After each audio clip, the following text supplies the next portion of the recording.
Historien, mais aussi journaliste, il a écrit plus d'une quarantaine d'ouvrages sur les dynasties souveraines et les destins d'exception. Et il publie un ouvrage au titre énigmatique, La momie hurlante et autres. Philippe Delorme, bonjour. Bonjour. Merci d'être avec nous sur TV Liberté. Le et autres est important parce que on va voir qu'il y en a 124 autres énigmes. Après les livres d'histoire, vous vous lancez dans l'épouvante avec La momie hurlante. Oui, alors c'est l'éditeur qui a choisi de sortir ce titre parmi les 125 énigmes qui sont traitées, d'ailleurs que j'avais traitées au fil des années et au fil des semaines dans Valeurs Actuelles, où j'ai une chronique.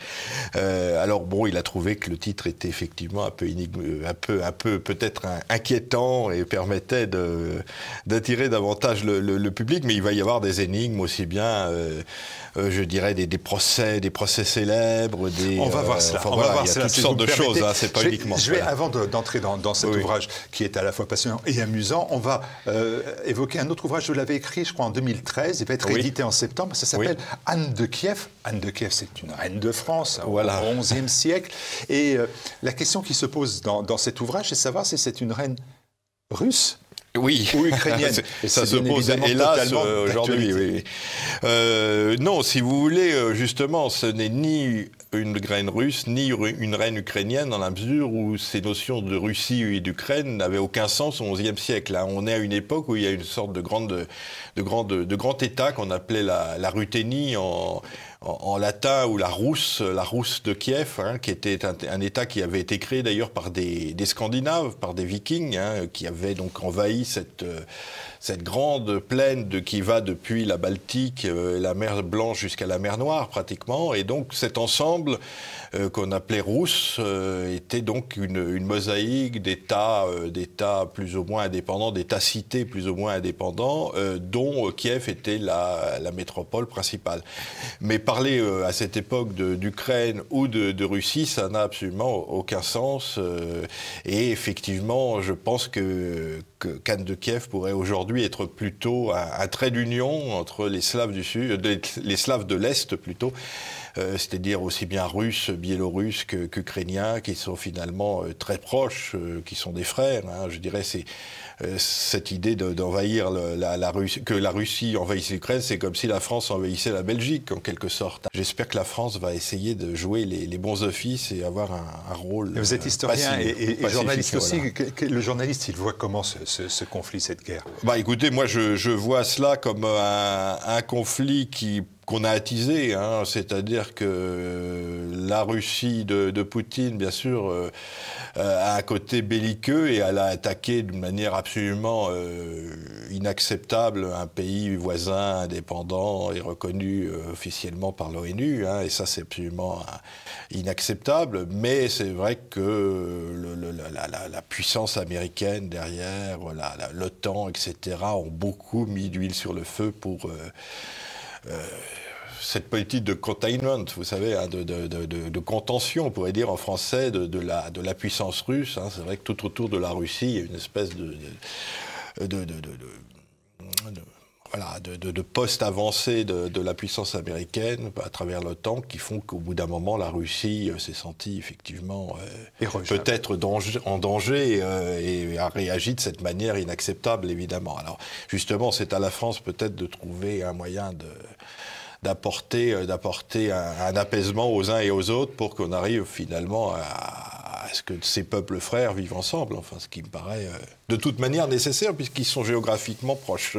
On va parler de choses plus agréables. Voilà. On va revenir à l'historien, La momie hurlante et autres. Jean Tullard, qui met en avant votre culture et votre rigueur, affirme, c'est dans la préface, de l'ouvrage, que l'histoire est riche en énigmes auxquelles l'érudition n'a apporté jusqu'ici aucune solution, seulement une multitude d'hypothèses.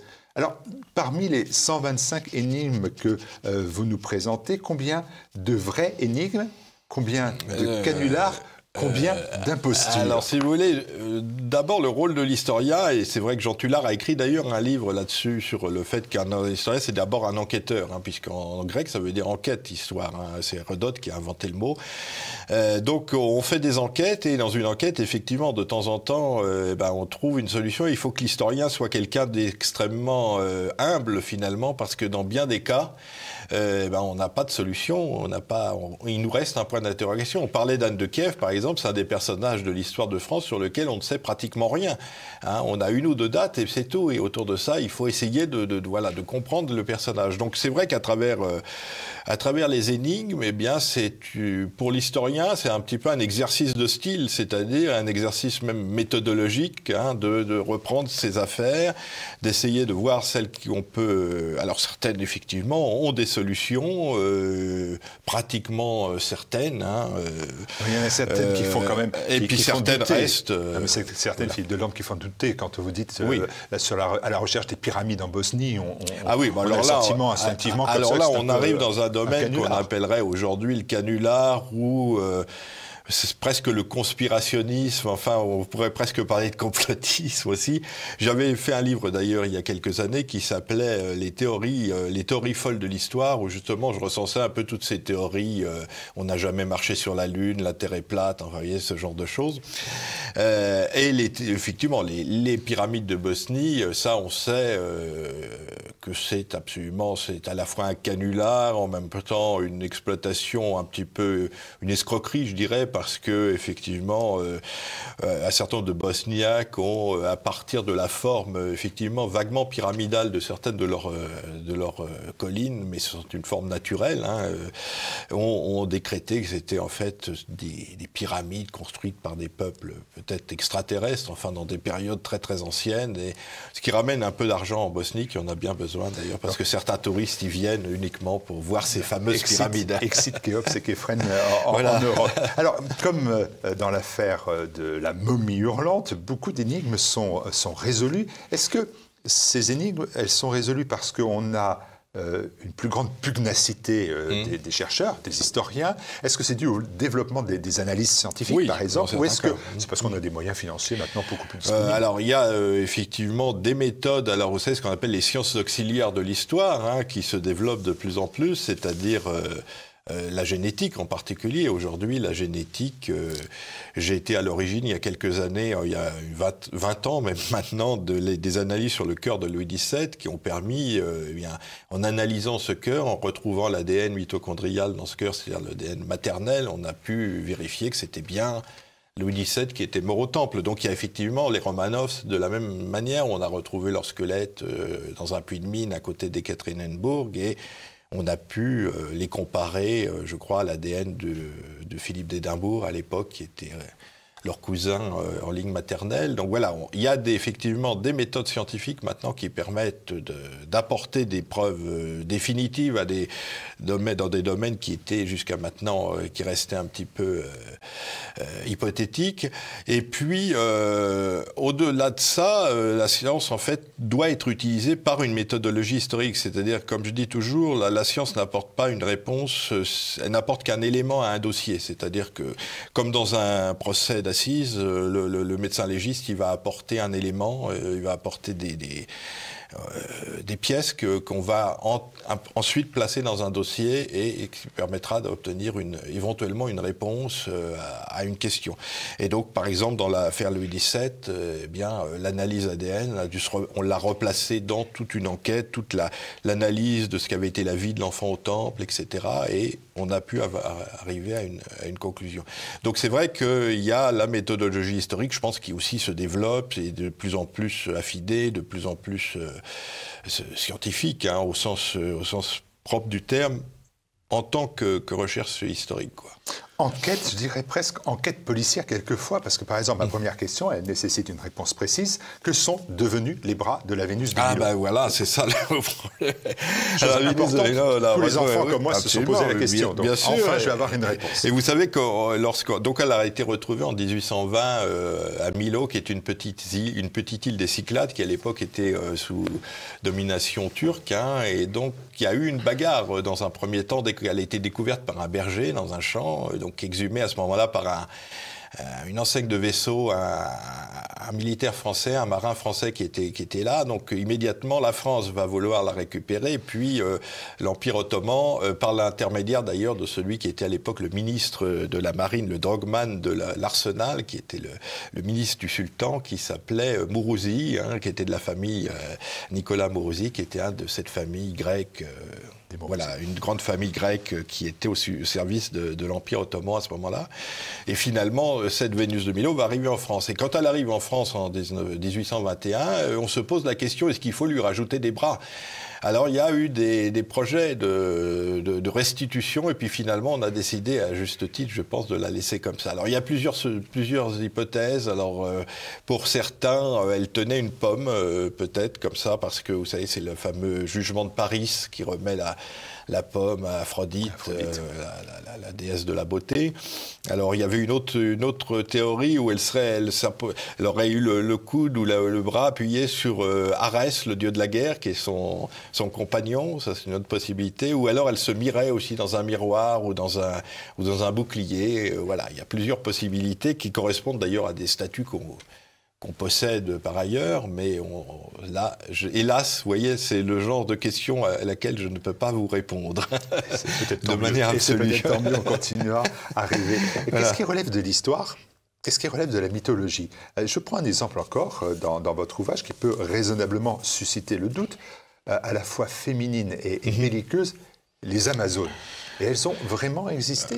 Alors les Amazones, effectivement, les Amazones, elles apparaissent surtout dans la mythologie, dans les textes en tout cas de la Grèce la plus ancienne, puisqu'elles apparaissent déjà dans l'Iliade, où on a une reine amazone qui vient à la rescousse des Troyens au moment du siège de Troie. On a d'ailleurs imaginé que Amazone, ça venait de Amazos, c'est-à-dire celle qui s'enlève le sein, qui se coupe le sein, parce qu'on prétendait que pour mieux bander leurs arcs, elles se coupaient le sein ou elles se le brûlaient. Enfin voilà, c'est une fausse étymologie. Mais c'est vrai que les Amazones, ce sont des personnages semi-mythiques qu'on va retrouver tout au long de l'Antiquité, dans la littérature, dans les arts. On les voit sur des poteries, sur des sculptures, etc. Donc on peut se poser la question de l'existence de ces femmes guerrières, finalement. Est-ce qu'il y avait eu dans l'Antiquité des femmes guerrières qui ont véritablement existé ? Et il se trouve que l'archéologie, enfin les études archéologiques, assez récemment, ont trouvé un certain nombre de tombeaux, de tumulus, qu'on appelle des kourganes, qui se trouvent alors justement dans cette région actuellement disputée entre la Russie et l'Ukraine. Alors on est aux confins du Kazakhstan, de l'Ukraine et de la Russie. Là, on a retrouvé ces tombeaux, et dans ces tombeaux, il y avait des squelettes féminins avec non seulement des bijoux, mais aussi des armes, et en plus des femmes qui manifestement avaient une ossature assez développée, donc des guerrières avec leurs armes. Donc manifestement, il y avait effectivement dans cette région de la mer d'Azov, au nord de la Cappadoce, un certain nombre de tribus où les femmes étaient aussi... Les Amazones validées, énigme incroyable. Voilà, là, c'est validé d'une certaine manière, mais effectivement, ça repose sur une réalité historique. J'ai trouvé une autre énigme. Alors ça, c'était pour le breton que vous êtes. Enfin, je suis breton par alliance, parce que mon épouse est bretonne, et voilà, et je me suis dit, il y a une énigme incroyable que tous les Bretons vont écouter avec attention. C'est pour les habitants de Pont-l'Abbé et du pays Bigouden, Arvro-Vigouden, ils auraient une parenté avec Gengis Khan et le Dalai Lama. Oui, alors ça, c'est les Bigoudins, vous savez, c'est vraiment... C'est pas une généalogie, c'est facile. Alors, en Bretagne, si vous êtes breton, vous savez que les Bigoudins sont considérés comme un peuple un peu à part, on les aime pas beaucoup, parce qu'ils ont un aspect physique, des caractéristiques physiques, dit-on, un peu particulières, des yeux bridés, les pommettes hautes, un visage un petit peu asiatique. Et alors, ça effectivement, c'est un tout petit pays, le pays Bigoudin, c'est une vingtaine de communes, 50 000 habitants, donc c'est vraiment très petit. On se souvient surtout des coiffes, des hautes coiffes des femmes bigoudaines, qui est devenu d'ailleurs le symbole de la Bretagne, alors que ça ne l'est pas en réalité. Et c'est vrai que, par exemple, Père Jacques Azélias, dans son Cheval d'orgueil, qui lui était bigoudin, dit on est vraiment un peuple à part, etc. Donc c'est vrai que cet aspect physique un peu particulier, c'est un peu un isolat, ça donne l'impression d'un isolat ethnique. Hein. Philippe Delorme, vous êtes en train de dire à des Celtes qui sont peut-être mongols, donc il faut... Attendez, je vais me rattraper très vite. Je vais me rattraper très vite. En tout cas, au XIXe siècle, il y a eu plusieurs livres. Un certain Maille de la Bourdonnais, qui était un parent de l'explorateur, enfin du navigateur, avait écrit un livre en expliquant que les bigoudins étaient apparentés effectivement aux Mongols, aux Tibétains, voire aux Indochinois, etc. Bon, il y a eu plusieurs livres là-dessus, mais finalement, eh bien, on s'est rendu compte que tout ça n'était pas sérieux grâce à la science. Justement, là, on parlait de l'ADN tout à l'heure. En 1983, il y a eu une grande analyse faite par l'INSERM, sur la génétique et sur le profil génétique des bigoudins. Et on s'est rendu compte effectivement qu'il y avait une certaine homogénéité de cette population, qu'elle était un peu différente de la population bretonne. Mais qu'elle était finalement plus celtique, vous voyez, comme quoi, que les Bretons, que les autres Bretons, parce qu'elle est très proche génétiquement des habitants de l'île de Man, donc en Angleterre, et des gens du Pays de Galles, de la Cornouaille, etc. Donc finalement, ils sont plus Bretons que les Bretons. Bon, tout rentre dans l'ordre. Donc exit l'histoire des origines. Alors on avait même parlé des origines phéniciennes, voire atlantes. L'Atlantide, enfin voilà, tout ça n'est pas sérieux. On poursuit parce que, là encore, vous faites preuve d'audace. Vous qui vous intéressez aux monarchies, oui. N'hésitez pas à nous expliquer que Louis XIV descendait du prophète Mahomet, que c'est le sang du prophète qui coulait dans les veines de Louis XIV. Avec un petit point d'interrogation. Et vous vous posez la question encore plus incongrue de savoir s'il guérissait nos rois de France, les écrouelles. Oui, alors pour Mahomet déjà, alors c'était la comtesse de Paris, feu la comtesse de Paris, donc l'ancienne comtesse de Paris, Isabelle, qui avait écrit un bouquin sur une biographie de Blanche de Castille, son aïeule. Et elle écrivait, on raconte qu'un cheikh arabe d'Espagne aurait marié sa fille à un roitelet chrétien et que de ce fait, Blanche de Castille descendrait du prophète. Alors, en creusant... d'Orléans, ça. Alors ça, c'était... Oui, c'est ça, on rentre dans un autre problème généalogique. Donc, si on creuse un petit peu cette légende, on se rend compte finalement que c'est pas aussi évident que cela. Hein. D'abord, on avait essayé de penser que cet ancêtre musulman aurait été une certaine Zaïda qui avait épousé Zaïda ou Isabelle de Séville qui avait épousé Alphonse VI de Castille. Donc ça, le mariage est attesté, mais cette Zaïda, elle n'était pas du tout de famille noble, elle descendait absolument pas du prophète, et en plus, sa descendance n'a pas fait souche dans la famille de Castille. Donc c'est pas elle. Après, on a proposé une autre possibilité qui semblait plus intéressante, c'est la famille des Banu Qassi. Alors les Banu Qassi, c'est une tribu d'origine visigothique. Hein. Vous savez, les Visigoths avaient envahi l'Espagne avant les musulmans, et donc un certain nombre de ces Visigoths se sont convertis à l'islam au moment de l'Andalous, hein, et donc sont devenus les Banu Qassi, alors qu'ils s'appelaient les Cassius à l'origine. Hein. Et donc un de ces Banu Qassi aurait épousé une descendante du calife Othman, troisième calife de l'islam. Bon, tout ça est plus ou moins attesté, sauf que le calife Othman n'avait pas de lien avec le prophète, parce que, en fait, on est pratiquement certain que les seuls descendants qui existent de Mahomet sont les descendants de ses petits-fils, donc de sa fille Fatima, donc qui avait eu deux fils, Hussein et Hassan, qui ont donné des lignées, un certain nombre de lignées, en particulier la lignée royale du Maroc, la lignée royale de Jordanie. Voilà. Donc aucun des princes d'Europe apparemment ne descendent ni de Hussein ni de Hassan, et donc il n'y aurait pas cette ascendance prophétique serait... Dont acte pour Louis XIV. Donc, il ne guérissait pas les écrouées. Alors les écrouées, écoutez, je ne sais pas, il faudrait être faudrait vérifier. En tout cas, en période de Covid, il nous aurait été précieux. En tout cas, il estimait pouvoir les guérir. Hein. Alors ça, en fait, il faut remonter finalement aux Mérovingiens. Vous savez, les Mérovingiens étaient des rois un peu d'ascendance divine. Hein. Avant de se convertir au christianisme, il y avait une espèce ils descendaient des dieux germaniques, etc. Et à travers ça, ils avaient une espèce de pouvoir thaumaturgique. Et donc, toute cette idée de pouvoir thaumaturgique est passée ensuite au roi de France à travers le sacre, donc le sacre étant le 8e sacrement, leur donnait au roi une espèce d'aura un peu divine et sacrée. Et donc, à travers cela, on avait l'idée qu'ils étaient capables de guérir un certain nombre de maladies qu'on appelait les écrouelles, ou la scrofule, qui étaient en fait des ganglions, des ganglions tuberculeux qu'on trouvait au niveau du cou, aux aisselles. Hein, et donc, selon la légende, une légende qui apparaît surtout au XIIe siècle avec Louis VI le Gros, eh bien, le roi était censé pouvoir toucher ces écrouelles, toucher ces ganglions et les guérir éventuellement.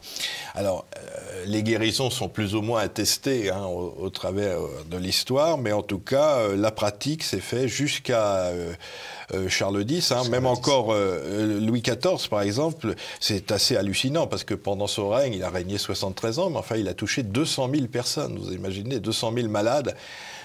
On peut imaginer la saleté, la promiscuité, etc. Donc le roi s'astreignait à cette tâche finalement d'un humble de toucher les malades. Saint-Louis en particulier, bien sûr, l'avait fait encore beaucoup plus régulièrement, mais 200 000 personnes pour Louis XIV, c'est quand même étonnant. Alors sur ces 200 000 personnes, combien ont été soignés il n'y a pas de statistiques. On ne le sait pas. En tout cas, ça s'est arrêté avec Charles X, qui lui a touché seulement 12 personnes au moment de son sacre, et on prétend que 5 auraient été en tout cas soulagés par le toucher royal. Ce qui n'avait pas été le cas de son neveu, puisque le fameux Louis XVII, qui est mort au Temple, par une ironie de l'histoire, est finalement mort de cette maladie. D'une certaine manière, les écrouelles, qui était le mal royal, a emporté le dernier, finalement, rejeton de la dynastie. Alors, on pourrait continuer pendant des heures à vous écouter. Les thèmes et les exemples sont nombreux. J'invite d'ailleurs les téléspectateurs à découvrir ce livre qui est à la fois, je dis, amusant et passionnant de bout en bout. 125 énigmes avec beaucoup de choses que l'on apprend au fur et à mesure. Donc n'hésitez pas c'est très varié, à l'acheter sur la boutique officielle de TV Liberté, sur le site tvliberté.com. Et les dernières questions. Est-il vrai que le professeur Raoult a identifié la cause de la mort du mystérieux et célèbre le Caravage? Alors, on voit Saint-Louis français, des Français. Vous voyez comme quoi le professeur Raoult a plusieurs casquettes.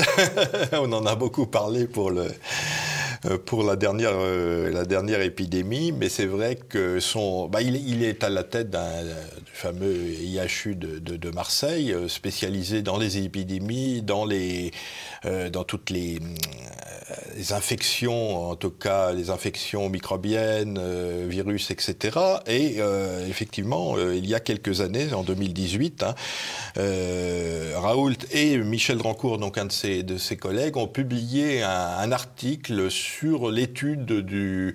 Alors le Caravage est donc ce peintre baroque mort en 1610, je crois, dans des conditions un peu mystérieuses à Porto Ercole et sur la côte de Toscane. Donc il était mort sur une plage, on l'a retrouvé pratiquement mourant sur cette plage. Et on a, à partir de là, on est censé avoir retrouvé son squelette, alors avec peut-être un petit point d'interrogation, mais les analyses donc génétiques sur ce squelette ont permis de montrer qu'il avait été atteint d'un staphylocoque doré, donc d'une infection des os qui l'avait emporté. Et donc c'est effectivement l'équipe du professeur Raoult et du professeur Drancourt qui ont analysé, je crois à partir d'une dent de ce squelette, la présence de staphylocoque doré, donc expliquant la mort du Caravage par cette infection, par cette septicémie due à ce virus ou ce microbe. Je ne sais pas exactement s'il en est. Voilà, professeur Raoult et le Caravage, on retrouve tous ces personnages dans La momie hurlante. Et on a bien vu tous les autres. Et toutes les éditions. On n'a pas parlé de la momie hurlante d'ailleurs, donc les lecteurs le retrouveront à l'intérieur. Moi je l'ai lu, donc je sais. Retrouvez la momie hurlante, vous comprendrez de quoi il s'agit. La voilà, ici, cette momie hurlante. Merci à vous, merci Philippe Delorme. Merci beaucoup.